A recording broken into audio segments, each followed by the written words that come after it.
翁靜晶危險人物2.0。多謝大家嚟到危險人物嘅法律小常識。咁我知道大家都好心急啦，就想知道下一啲關於法律方面嘅對最近啦，就城中有2位好知名嘅夫婦啦，咁佢哋喺自己居住嘅屋邨嘅電梯大堂嗰度咧就發生互毆嘅事件啦，2個都被告啦。女嗰個咧個頭咧就俾人用利器咧就割咗一個2寸橫嘅傷口，男嗰個咧就俾女方咧就報稱咧就咬傷咗隻手指，仲咬到骨折嘅。咁呢個咬合力咧都係河馬級嘅。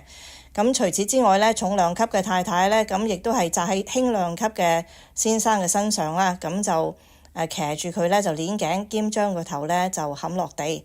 咁點解會知道咁詳細咧？咁應該咧就係當時有目擊證人啦。咁如果個目擊證人係好親嘅親屬都好咧，都係唔可以再接觸嘅，因為成日都有人講案件進入咗司法程序喎。咁乜嘢叫司法程序呢？就係落咗案之後啦。咁呢啲所謂嘅司法程序呢，就淨係刑事案先至啱用嘅啫。民事告下誹謗啊，告下錢債呢，咁就冇呢啲咁樣嘅嘢嘅。咁好啦，咁刑事案咁進入司法程序最重要呢，就係唔可以去妨礙司法公正啦。咁但凡一個人喺個案件入邊呢，係已經係做咗證人嘅。咁呢個尤其是控方證人啦，佢見到晒成件事嘅發生，咁呢啲被告人呢，就唔可以去接觸佢嘅喎。咁所以點解呢？如果嗰個證人同埋嗰個被告人係住埋一間屋嗰度呢，咁就要下令呢，就嗰個被告人呢，就唔准返去屋企啦。咁呢啲情況呢，如果係媽媽同仔啊、爸爸同女啊，咁都有機會發生嘅。原因好簡單嘅啫，住埋一間屋。一齊食飯，一齊睇電視，咁喺間屋度閂埋道門，你哋講乜嘢，有邊個可以去知呢？咁而呢個被告人如果係一個屋企入邊年長嘅成員，即係譬如媽媽啊、阿爸啊嗰啲，咁而嗰個證人係一個比較小輩份嘅人，咁嗰種壓力呢，你可想而知啦。咁我哋都見過好多案件啦，尤其是就係啲父親去性侵犯女兒嗰啲案件啦。好多時候咧，上到法庭之後咧，都係立唔到案嘅，都係會俾人推翻嘅。個原因咧就係咧，嗰啲小朋友、啲小女孩咧住埋一間屋嗰度，咁佢媽媽又會俾啲影響力佢啦。咁嗰個被告人可能即係又會使啲橫手去嚇下個細蚊女啦。咁為咗要保持家庭嘅完整性，爸爸俾人拉咗屋企冇人養家咁就到最撈尾咧，嗰啲小朋友、啲小女孩受害人咧，到上法庭嘅時候，都係會唔肯去再指控嘅。咁所以點解咧呢啲家暴案件啦，咁或者呢啲屋企入邊發生性侵嘅案件啦，好多時候咧，尤其是係家暴咧，就警察咧就唔想去落案嘅。咁大家都會記得咧，我哋危險人物2.0都做過一個專輯咧，就係講呢個天水圍滅門事件嘅。咁而家都有講20幾年前啦。咁嗰陣時咧，個政策咧就係如果萬一發生家暴啦，老公打老婆咁計啦，咁好多時候警察上到門咧都會同個兩公婆講啦，床頭打交床尾和啦，咁可唔可以和解啊？咁好多呢啲案件咧都係唔願意去落案嘅，個原因咧都係好簡單，警方做咗好多嘢，查咗好多嘢，做晒啲口供，上咗法庭，到最後一刻，個老婆唔肯出嚟指證個老公，乜嘢都話唔記得。又或者喺個口供度話係用左手打佢右邊面嘅，又或者係話佢用腳踢嘅，到上法庭嘅時候講嘅嘢全部唔同晒，咁就令到最後呢，就俾呢個辯方律師呢就可以打甩咗單案件，甚至乎法官都會見到呢嗰單案嘅證據係唔完整嘅，咁就會放人嘅。咁所以當其時呢個政策呢，就係話，如果可以和解到嘅話呢，警方當時係唔告嘅。咁後來要去到呢，就係天水圍滅門事件發生咗之後啦，咁就正式呢，就政府啦、警方呢都出咗指引啦，就話呢啲家暴案件呢係採取告作為呢佢哋嗰個目標嘅，即係話呢一定係諗住告你先噶啦，你到時有咩情況再可以考慮唔告呢就另計，但係呢就一定立案，一定告。咁所以呢啲家暴事件呢，自從天水圍滅門事件之後呢，咁個警方嗰個查案啊同埋落案嘅政策就有好大改變。咁就正係因為呢一家人嘅閂埋門一家親呢個情況啦，咁所以你會見到呢，如果個證人呢真係家人嘅話，咁而咧大家都係成年人，咁個法庭咧就會下令咧就唔准接觸嘅。咁你見到我哋最近呢一單事例都係啦，咁嗰個媽媽咧就係唔准再翻去個單位度，咁因為個單位度得2個人，佢哋講乜嘢係冇辦法控制嘅。咁但係可唔可以出嚟偷偷地見呢？咁呢啲當然咧就防不勝防嘅。咁但係如果真係違反咗法庭嘅指引，偷偷地出嚟見面嘅話呢，係邊個負責任呢？咁就當然係個被告人啦。咁呢啲呢，就係妨礙司法公正啦。因為到時話咗你唔准見噶嘛，咁你話你冇講嘢，點證明啊？咁叫咗你唔准見，你違反個禁令，第一就係話呢，你有機會被被告妨礙司法公正，咁嗰個呢，就坐監可以坐好多年嘅。咁另外一個違反嘅後果呢，就係會撤銷擔保啦。咁一俾人捉到呢，叫咗你唔可以做嘅嘢，你走去做呢，或者叫你一個禮拜去報到3次，你冇嚟啦，或者叫你唔准去現場，你去啦。一捉到嘅話呢，就取消擔保啦，咁就會還押㗎啦，咁就擺喺個羈留中心嗰度呢，就一路慢慢等啦，等到審訊為止啦。咁知道案中亦都有一個傷者㗎嘛，咁你要等佢好返晒，咁先上庭，咁你就真係俾心機喺個羈留所度慢慢等啦。咁所以違反呢，就比較高嘅嚴重性。咁有陣時從法庭嘅指引入邊咧，你都會猜測到啦。咁嗰個情況究竟係邊個係證人啊？佢見到啲乜嘢啊？我哋從喺個法庭上面講嘅點解會知道咁清楚？有重量級嘅拳手就會壓喺嗰個輕量級嘅拳手嘅身上啊？點樣咬啊？點樣鏈頸啊？呢啲當然2個被告人自己都會講啦，咁但係最有公信力嘅呢，咁就當然係冇被告嘅嗰個目擊證人啦。咁你都會知道啲料喺邊度嚟啦。咁好啦，咁啊講翻事情嘅起因啦。咁好多人都知道啦，成單嘢我哋點會見報啊？點會大家都咁有興趣呢？就因為東張西望嘅報導啦。咁個報導呢，就係話嗰位先生啦，咁佢呢就有450萬嘅存款，一路以嚟呢都係同佢個女呢就大家放喺建行嗰度嘅，咁就基本上呢就係每6個月呢就係轉一次定期咁樣嘅，咁一路都相安無事嘅。咁而呢一個嘅銀行戶口呢，其實就係2016年嘅9月22日開嘅。咁好啦，咁啊去到呢就2023年嘅時候呢，咁啊有一啲事嘅發生嘅，咁我會慢慢同大家講嘅。咁嗰個我哋叫做血案啦。咁因為嗰位太太咧個頭咧就係被劃開咗，被利器劃開咗2寸長啦。咁通常咧頭皮咧就係流血係好難止血嘅，唔係話一定會好傷嘅。咁但係咧頭皮一爆開咗咧就係會流好多血。咁我哋可以叫佢做一種嘅血案啦嚇。咁好啦，咁點解會有血案咧？咁都係因為因財失義而起啦。咁就係都係因為呢個450萬嘅呢案中嘅呢2公婆呢，據可靠消息知道呢，佢哋係已經係放棄咗去追呢個450萬啦。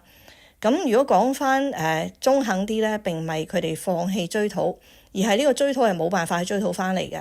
咁我相信喺之前呢，我有個法律小常識嗰度都有講咗其中難追討嘅原因啦。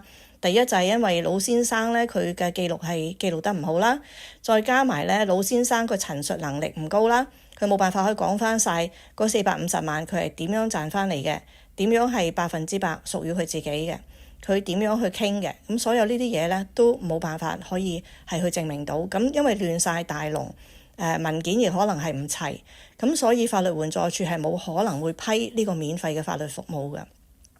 咁如果你自己要揾錢去打官司呢，個律師費第一就高啦，第二就係律師都需要你攞到好多具體嘅嘢出嚟噶嘛。咁嗱，如果第一呢一個銀行戶口當時嘅大家協議就係話2個人個爸爸同個女2個人同時持有呢個戶口叫聯名戶口啦。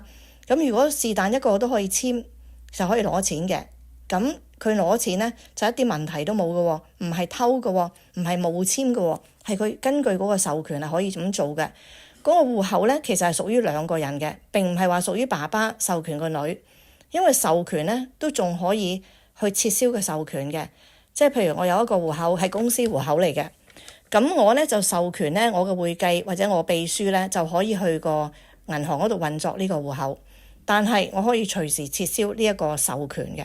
咁但係你要知道呢一次老先生同佢個女嘅嗰個戶口呢，並不存在咧呢個授權嘅情況嘅。呢個係兩個人共同擁有呢個戶口嘅。咁呢一種咧就好似係生死契入邊嘅一種嘅持有嘅方法。咁只要係其中一個人死亡嘅話咧，另外一個咧係可以全數係攞晒入邊啲錢嘅。咁喺在生嘅時候都係啦。如果係邊個需要去攞錢嘅話，只要一個人去攞咧就可以噶啦。咁尤其是咧上邊有兩種嘅簽名方法嘅。第一個簽名嘅方法咧就係兩個一齊簽名先攞到錢。第二個簽名方法咧就係單一都可以去簽名嘅。咁如果當時開戶口嘅時候，大家雙方都同意咗，是但一個簽名都可以攞到錢，咁嘅話咧就冇得反口嘅。大家如果記性好嘅，會記得阿可伯啦嚇，我哋叫可伯啦。可伯佢喺東張西望嘅節目嗰度咧，佢有講過呢一個人簽名就攞到嘅。甚至乎呢個聯名擁有嘅戶口，都係為咗將來個女咧係做遺產承辦嘅時候，或者係佢死咗嘅時候係可以繼承嘅。咁佢有講過呢啲説話嘅。咁呢個亦都係會令到佢好難咧，就而家去反口啦，就話咧根本係冇諗過係啲錢咧係俾個女嘅。咁都有係打算咧，佢身後之後係俾個女嘅。好啦，咁呢個戶口咧，兩個人簽同一個人簽咧，就係整個案件嘅爭議嘅地方啦。咁可伯就係都話咧係要兩個人簽嘅。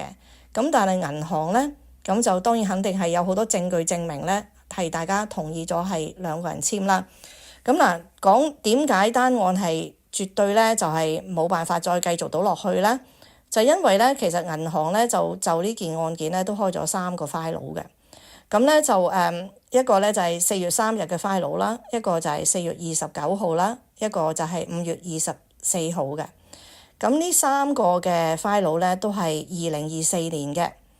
咁好啦，咁但係我哋推返前少少啦，咁就係講緊啦，就2016年啦，阿可伯就同佢個女咧喺9月22日咧就開咗呢個戶口啦。當時嘅嗰個協定咧都係咧係兩個人入邊咧其中一個簽名就得啦。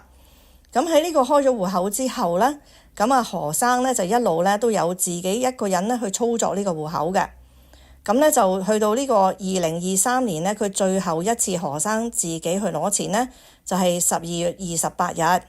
阿何生係自己去銀行嗰度咧係攞咗7萬蚊，佢自己攞嘅。咁佢當時一定係知道咧，唔需要個女簽名，單簽都得啦，因為佢一個人去攞嘅。咁而最關鍵嘅咧，就係當佢攞完錢之後嘅第二日，就係呢個12月29日2023年。咁當其時咧，佢係同埋佢個女咧係一齊咧就再翻去銀行嗰度嘅。咁佢哋去做乜嘢咧？就係去查詢咧嗰個銀行戶口嗰個簽名方法咧係點樣嘅？係一個人簽咧，定係兩個人簽嘅？咁因為早一日咧12月28日咧，阿何生自己咧就去將450萬咧就去轉定期啦，就轉咗做6個月咁樣，就做一個6個月嘅定期。咁所以咧做完個定期之後咧，就可能同個女講啦。咁於是咧，大家係第二日咧，就爸爸同女咧就去到銀行嗰度咧，就去了解嗰個簽名係點樣嘅。咁當其時咧，銀行職員亦都有解釋咗俾佢哋聽，就話呢個簽名係單簽嘅，即係是但一個簽都可以噶啦。咁而個女咧當時都好均真嘅，佢喺銀行嗰度咧就問爸爸當住職員嘅，就話需唔需要咧改為兩個人簽名。而阿何生喺嗰陣時係表示咗俾個銀行職員聽咧，唔需要。嗱，呢啲咧銀行係全部都有記錄嘅。咁好啦，咁一路就相安無事啦。咁呢個係其實就係佢個案件難打嘅地方，最關鍵嘅。你唔可以話你唔知啦。咁同埋你自己一路咁多年嚟，你都係一個人去簽名攞錢噶嘛。咁好啦，咁就事件咧就去到2024年嘅2月15號啦，即係去完銀行之後大概2個月到啦。咁嗰陣時咧就輪到個女咧就去銀行嗰度咧就去攞晒啲錢出嚟啦。咁當其時因為有一個32,628個08嘅一個罰金啦，因為嗰個2月嘅時候嗰個定期未到期啊嘛，定期做6個月噶嘛，要去到6月先可以攞到啦。咁早攞咧就有個罰款嘅，就係32,628蚊。咁喺嗰個450萬度咧就扣出嚟，咁剩翻嘅錢咧就係4467371個9毫2。咁當時咧阿女咧就喺呢個4467000蚊入邊咧就提走咗446萬，當時係用本票咧就攞走嘅。咁而當時佢亦都有同銀行職員解釋咧點解要攞走呢筆錢咧？咁理由就係話去第二間銀行再做定期。咁嗱，呢個關鍵點咧就係喺銀行俾阿何生嘅通知嗰度啦。攞錢嘅時間呢，就即係做呢個銀行交易嘅時間呢，就有2個短信呢，就係俾過阿何圈嘅。第一個呢，就係講就話呢嗰個銀行入邊嘅定期存款呢，就已經係做咗個轉帳啦。咁而呢，亦都睇到呢446萬呢係支出咗嘅。咁呢2個信息呢，都係有寄到去俾銀行嗰個登記人啊，即係嗰個何生嘅登記電話嗰度嘅。咁你好難呢，就話你自己唔知嘅。咁而當然之後呢，仲有啲其實銀行嘅進出嘅項目啦，咁嗰啲都係一樣係用呢個電話嘅短信去俾佢嘅。咁好啦，係去到咩時候呢？就東窗事發呢，就變咗有爭拗呢。咁嗱，呢個大家記得個時間啦，就係2月15號啦，就係提晒啲錢走啦。咁好啦，去到3月21日同埋3月22日呢2日，咁呢個何生呢，就同埋佢個新婚嘅太太啦。如果冇記錯，應該係咪3月結婚㗎？結咗婚之後呢，就第一件事呢，就即刻就去銀行啦，就踩上銀行啦。咁就話錢去咗邊啊？咁嗰陣時就知道啲錢呢，就已經早1個月啦，就個女就提走咗啦，用本票提走咗啦。咁當時呢，就喺銀行就已經報警㗎啦。咁警方去到銀行嘅時候呢，聽咗銀行嘅解釋啦，各樣嘅嘢啦，都好合理啦。頭先你聽完嗰啲啦，咁全部呢，都係覺得冇咩 case 嘅喎。咁警察就當然係唔受理啦。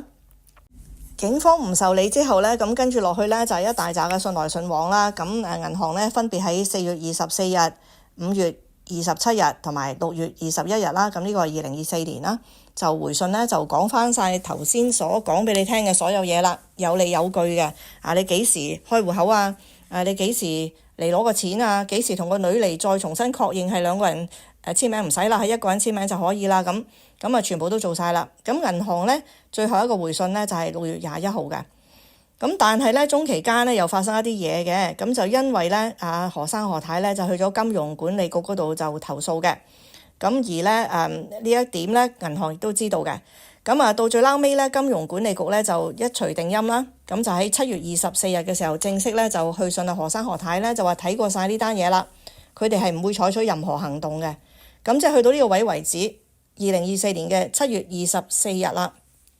金融管理局呢，就係管銀行嘅，咁有對銀行嘅投訴呢，就去金管局度投訴嘅。咁金管局睇晒2方面嘅嘢，睇晒啲文件啦，睇晒個情況之後呢，就係決定呢，就唔受理嘅。咁警方唔受理，金管局唔受理，咁佢哋都睇過晒，咁你哋都聽到啦。咁呢個肯定呢，就冇辦法去打啦。咁法律援助處亦都唔可能呢，會批嗰個幫忙嘅，即係嗰個叫做免費援助啦。咁因為都係要睇理據噶嘛，個理據其實就係好薄弱嘅。咁呢一個呢，就係佢哋叫因財失義嘅原因啦。呢個就係咁睇啦。咁就錢攞唔到啦。咁而家就當然係更加人財兩空啦。咁其中亦都有苗醫生亦都分析過啦。如果係一個年紀大嘅長者啦，佢投資咗咁多錢啊，咁多心血啊，亦都搞到屋企又返唔到啊。佢啲仔女而家一定係唔會再睬佢啦。就算要唔嬲佢，都需要一段好長嘅時間啦。咁變咗佢又有家歸不得啦。身上面啲錢去晒買龍鳳鈪啊、鑽石戒指啊、勞力士手錶啊。咁佢點樣呢？咁佢對於佢嚟講，佢係乜嘢都冇晒。咁所以佢有咁樣嘅反應呢。咁我諗佢到時上法庭嗰度話俾法官聽，當時點解會咁激動？點解會用利器傷咗自己嘅妻子？呢啲我諗到時佢將佢個版本同法官講，咁嘅年紀，咁嘅情況，大家睇晒所有嘅嘢，會點樣判？咁我諗你哋大家做法官，即係法官都係人啦，都會有一個心裏有數。咁但係當然我哋對何生嘅同情呢，基於佢呢喺過去1年入邊呢講嘢嘅嗰種尖酸刻薄啊，嗰種嘅完全一啲嘅慈愛啊，對佢自己仔女嘅一啲嘅餘地都不留啊。咁我哋都覺得呢，就即係對佢嘅嗰個同情度呢係大減嘅。咁好啦，咁去到呢個位呢，咁大家想知嘅嗰啲用毒氣傷人啦、噴人殺蟲水啊，或者係呢啲叫做傷人啊，會有啲乜嘢嘅法例呢？咁我又略略講一講啦。基本上呢，所有嘅傷人罪呢，都係香港法律嘅第212章嗰度呢就可以睇到啦。咁入邊呢，包括啲謀殺啊、誤殺啊，呢啲都喺度啦。咁佢個名呢，成個法例個名呢，就係叫侵害人身罪條例。英文咧就叫 Offences Against the Person Ordinance 咁樣嘅。咁咧就入邊咧就當然會包含咧，你哋最想知道嘅咧就係施用毒藥啦。咁呢個殺蟲水咧就絕對咧係屬於毒藥啦。咁但係咧佢喺法律上咧又有一個其他嘅名字嘅，因為淨係講毒藥咁啊費事拗啦嚇。咁佢哋咧就通常呢個法律咧就會寫得比較廣泛啲。咁佢就係會咁樣講嘅，就係施用毒藥或者其他殘害性物品。咁呢個殘害性物品咧可以係係可以叫譬如係漂白水啊呢啲咧，佢雖然唔係算係毒藥啊，但係佢都係啲殘害性嘅物品嚟嘅，佢會令到人哋咧唔舒服啊、灼傷啊咁樣嘅。咁而你睇呢個法例入邊咧，就講毒藥嘅咧，就係212入邊咧就會有第10章，即係第10條啦、第13條啦、22條啦、23條啦，同埋第29條嘅。咁呢啲咧就係一級一級咁去升華啦。咁究竟告你邊條咧？就係睇你嗰個意圖係乜嘢，同埋嗰個人受傷嘅程度去到點樣。咁嗱，用毒藥或者用呢啲殘害物品咧去整傷人咧，最高嘅刑罰係終身監禁嘅。咁點樣先會終身監禁？點樣先至會係最輕嘅，即係最高係3年咁樣咧？咁就係咁睇嘅。如果你睇到咧第10條同埋第13條咧，佢呢一個意圖咧係要意圖謀殺嘅。咁即係話咧，如果嗰個人係用呢啲毒藥啊，或者係殘害性物品啦，不如我哋用殺蟲水嚟講啦，好唔好啊？即係用殺蟲水嘅人咧，佢喺施用呢個殺蟲水嘅時候咧，佢係有心去殺人嘅，或者咧係用毒藥去傷人嘅。咁但係你睇到呢個傷人咧係講緊嚴重嘅傷人，或者係謀殺嘅嚇。好啦，咁但係佢個意圖係想整死你嘅喎。咁呢一個咧就情況之下咧，10同埋13咧都係可以終身監禁嘅。咁但係你睇到啦，即係如果你係淨係噴少少喺隻手度啊，唔係擘開個口喺個口嗰度兜喉嚨噴落去啊，呢啲咁樣啦，就未必咧就可以中到呢個10同埋13。咁好啦，咁但係咧都有個比較重啲嘅喎，就係22啦。如果咧你係危害他人生命或者身體啦，嚴重咁樣去傷害到佢啦，咁即係話譬如你嗰個殺蟲水係噴到眼啊，一噴到眼嘅話咧，咁個傷害就大啦。咁就可以判處咧係10年監禁嘅，10年咁長嘅。咁你就睇到嗰個一級一級啦。咁所以有件事見到啲法例咧，係點解同樣係傷人啊，或者係用毒藥啊，點解會有咁多條嘅咧？咁就係睇咧你個意圖係點樣嘅？你係想殺人啦，想嚴重傷人咧，定係你一時之氣嬲咧？或者你係其他惡作劇咧，咁每一個咧都有唔同程度嘅對應嘅。咁好啦，呢個23咧就係最多人認為係會告呢條啦。如果要告嘅話啦，即係我哋又講翻殺蟲水啦。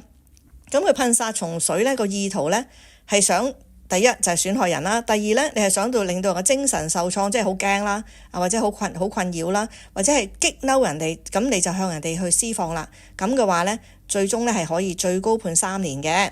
咁好啦，咁我哋即係大部分嘅律師啦，我見到好多網上面嘅評論咧，都話3年。個原因咧就係因為咁樣嘅。第一就受害人咧噴到隻手啦，唔係中眼啦，咁佢就唔可以去嗰個22啦，因為冇嚴重受傷。咁而咧呢個23咧嗰個噴人嗰個人嘅意圖咧係想去激人嘅。或者係嚇人嘅，令到佢精神受創嘅，最終係受傷嘅。咁呢一個咧23係最似啦，就係可以判監最多3年啦。咁但係咧如果你俾我去做主控嘅，或者你俾我去諗用邊條去告佢啦，嗱，即係我咧就覺得亂世用重典啦，即係嗱我都係咁話噶啦。即係如果你問我啊，我就睇到一條29喎。嗱29嗰條咧最高都可以終身監禁嘅。點咧29咁講嘅，如果任何人咧想去令人哋燒傷啊、殘害啊或者毀容啊，即係外貌受損啊，或者身體受到嚴重傷害啊，而非法或惡意咧，咁去噴射一啲嘢啦落去人哋嘅身體度啦，咁即係你睇翻咧就係嗰度 C 嗰度講啦，向任何人投擲啊、潑啊，或者用啲咩方法，用啲腐蝕性氣體啦、液體啦嚇，咁就去搞人咧，令到人哋灼傷咧，都可以終身監禁嘅喎。咁我就覺得佢呢一個殺蟲水咧，咁都有少少係近似嗰啲叫做腐蝕性嘅嘢啦。即係如果係真係噴到面咧，咁會唔會毀容咧？即係睇你啲皮膚嘅質地點樣啦。咁但係呢個29咧，如果你用嗰個毒藥咧，你唔睇毒藥，你係睇佢係腐蝕性物體啊，即係你將個殺蟲水你睇下定性佢為腐蝕性物體定係毒藥定係呢個殘害性物質，咁呢啲呢，就都係睇告你嗰個落案嗰個人呢，佢點樣睇啲法例嘅。咁但係我覺得呢29呢都未嘗不可嘅，因為佢係嗰個殺蟲水，我覺得佢絕對都係腐蝕性噶嘛，即係同嗰啲廁所嗰啲哥士的啊一樣呢，都係有嗰啲腐蝕性嘅物質喺度咯。咁即係具體呢，就係頭先所講嘅咁多條啦。咁如果呢，即係仲要去擴散啲睇下呢，仲有最後一條呢，都係關於毒藥嘅。咁嗰個呢，就係關於墮胎嘅，咁就係46嘅，即係呢個侵害人身罪條例嘅46條。咁任何人如果係用一啲有毒嘅毒藥啦，或者係任何有害嘅物品啊，佢呢個就唔係用殘害物品啦，佢呢個有害嘅物品去為自己墮胎或者係為他人墮胎啦，咁呢個呢，都係犯法嘅。咁啊，都係睇翻程度，睇下點罰啦。咁所以呢，頭先所講嘅呢，就係綜合晒我哋現行法律入邊呢，用毒藥啦，或者係用一啲腐蝕物品啦、殘害物品嘅啲法例啦。咁就同大家分享下。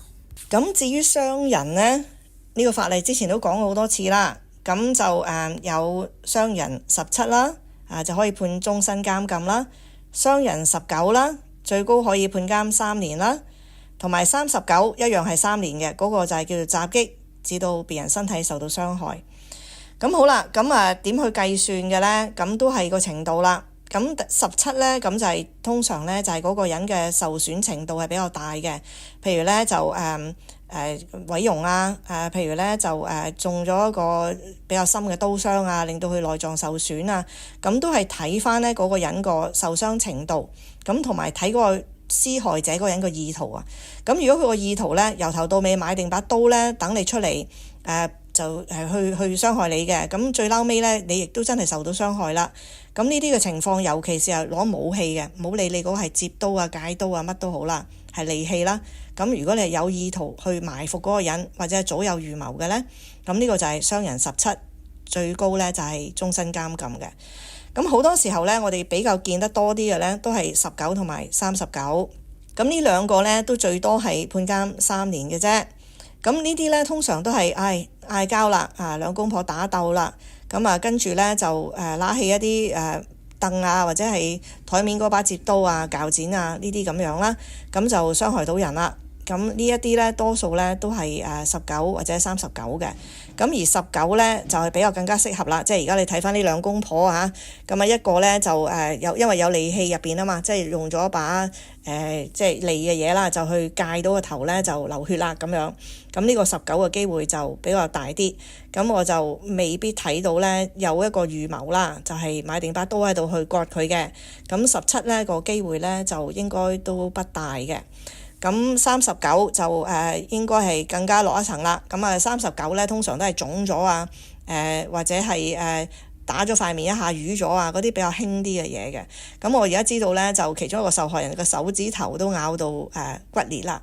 咁嘅話呢，都似係19多啲啦。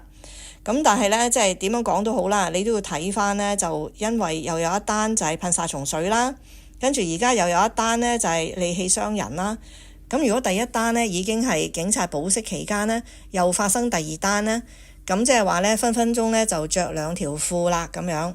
咁而呢，我都相信呢個屯門警區嘅第4隊呢，對於呢2位人士呢，涉案人士呢嘅投訴都唔會陌生噶啦。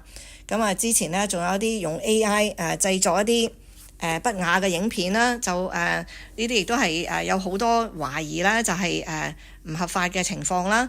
咁警方而家應該就係會將涉案人士嘅手機呢，就全部都係攞走晒會調查嘅。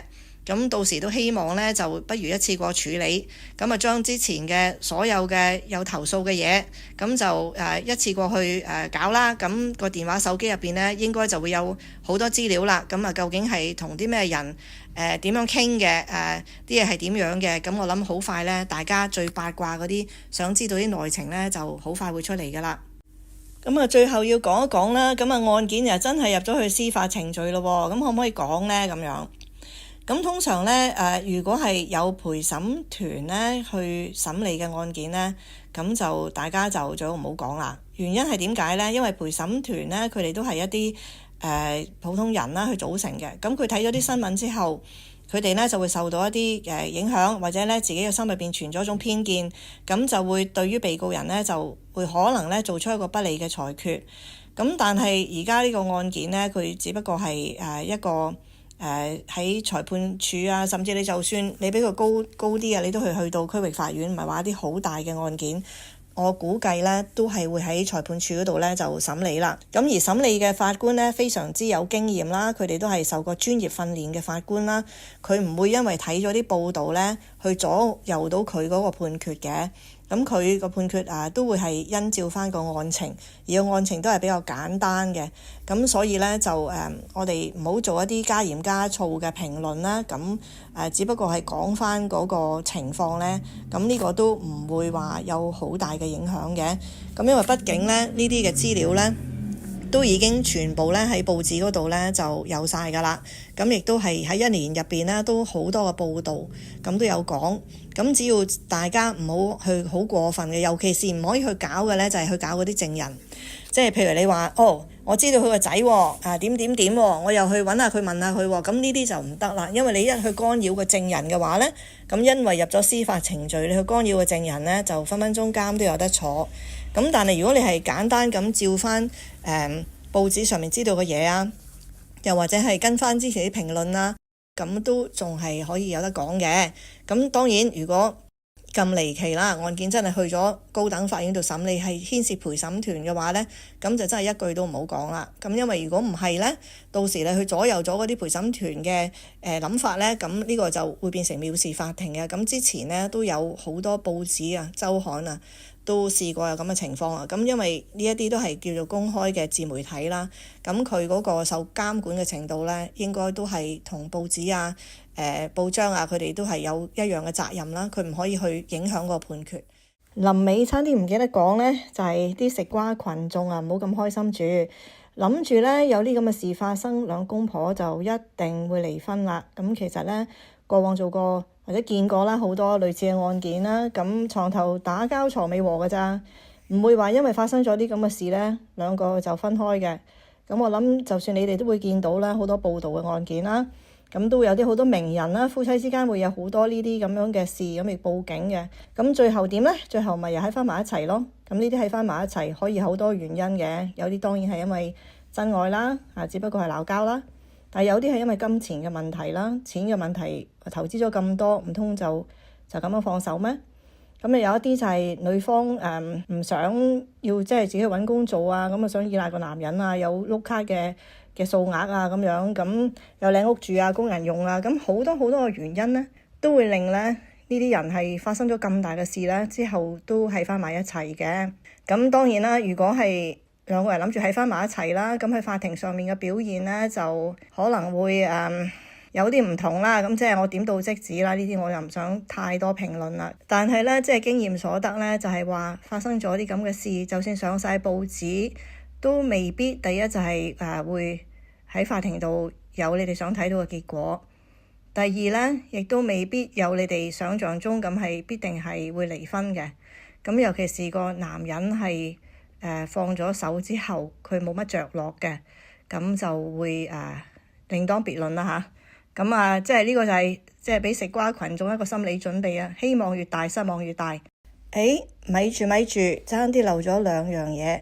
咁頭先講到騷擾證人呢，咁你知道啦，案中嘅兩個人呢，佢哋係同住噶嘛，老公同老婆嚟噶嘛。咁但係而家兩個呢，都係案中嘅受害人，咁亦都呢要指證翻對方，咁所以亦都係證人，亦都係受害人啦。咁所以講呢，呢兩個人呢，基本上係唔可以見面嘅，更加唔可以住埋一齊。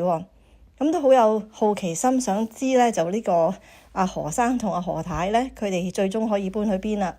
因為而家佢哋住緊一間屋呢，咁就係俾個仔證人呢就住緊噶嘛。咁佢哋當然唔可以喺嗰度住啦。咁究竟可以去邊呢？咁老伯個啲仔女就應該唔會收留佢噶啦。咁而重量級嗰個太太呢，咁亦都成日都話自己冇錢。咁如果要租地方住呢，咁呢個嘅費用都會好大下嘅嗬。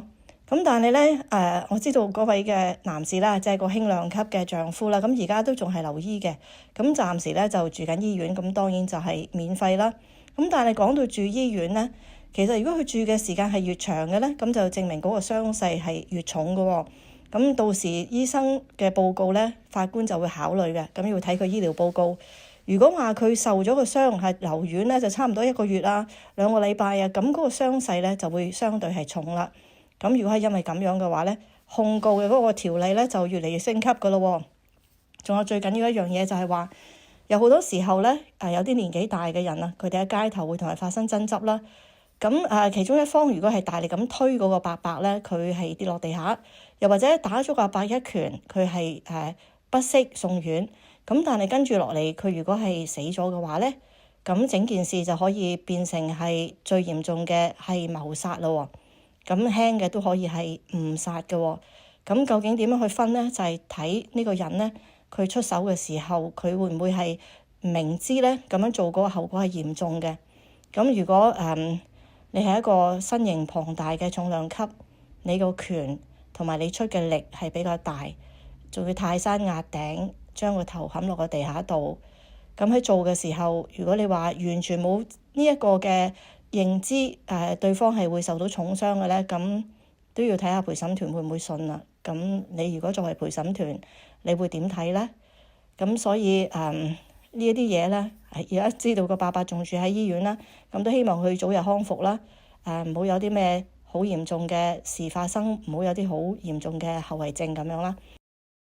老先生留院多日呢，除咗傷勢之外呢，大家唔好忽略嘅呢就係精神狀態。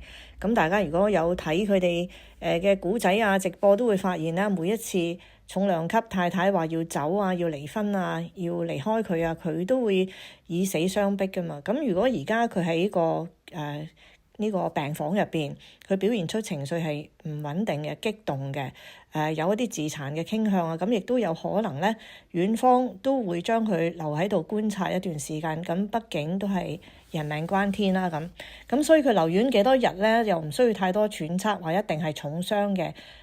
身體上嘅傷害係重要，但係精神上個狀況呢亦都係好重要。咁呢個醫療人員唔會俾你喺咁激動啊，又冇人照顧你啊，出到去又唔知點樣啊，咁樣嘅情況出院噶嘛。因為萬一咁嘅情況出咗院之後呢，咁真係出咗事嘅時候，咁院方就會受咗好大嘅呢個責任啦。咁樣咁所以呢，就暫時都唔需要太大揣測。咁大致上講嘅就係咁多啦。咁我呢，就因為呢仲係喺度歐遊啊，咁好難得呢，同阿何生呢就俾少少機會我呢，就可以喺個假期嗰度呢匿埋一二角呢，就同大家分享一下。咁遲啲再見啦，我哋多謝你，記得呢 like 啦，同埋訂閱啦，同埋分享啊。如果你有啲咩諗法，都歡迎你留言嘅。